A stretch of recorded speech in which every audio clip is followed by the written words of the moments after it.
President Donald Trump used his 2026 State of the Union address to project confidence about the direction of the United States, presenting what he described as a dramatic economic and national turnaround. He painted a picture of a booming economy, declaring that America is back, bigger, better, richer, and stronger than ever. Trump claimed his administration had secured more than $18 trillion in global investment commitments, and highlighted rising stock markets, easing inflation, and renewed business confidence. He also emphasized border security, asserting that illegal immigration had effectively been halted, and that crime rates, including murder, had fallen sharply.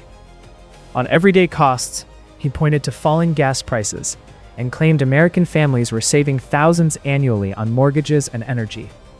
Trump also made strong assertions about employment, saying more Americans are working today than ever before. This echoed his broader argument that the nation's job market is robust and that all job gains under his administration have come from the private sector.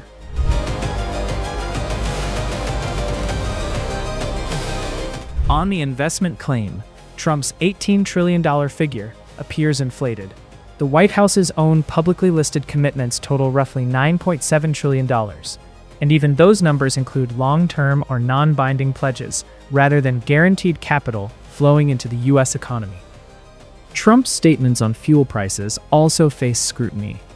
While gas prices have declined compared to previous peaks, national averages were not as low as the sub-$2 levels cited in the speech. Data available at the time showed averages well above those figures in every state. Similarly, his characterization of inflation as solely an inherited crisis omits that inflation had already begun moderating before he took office. On immigration, Trump said that 0 undocumented immigrants had entered the U.S. in the past 9 months. Fact-checkers found that although border crossings have fallen substantially, they have not dropped to absolute zero, and unauthorized entries still occur, particularly through undetected channels. Trump's broader economic and jobs claims also needed context. Yes, the total number of Americans employed, roughly 158.6 million, is at a record high. But economists note that total employment generally rises as the population grows, and that more relevant labor market measures, like participation rates, have remained flat or slightly declined.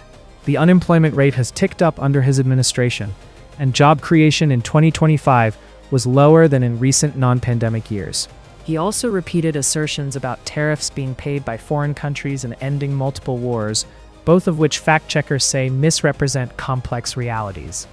Tariffs are typically borne in part by U.S. importers and consumers, and several of the conflicts he cited as ended were not formally wars or remain unresolved in practice.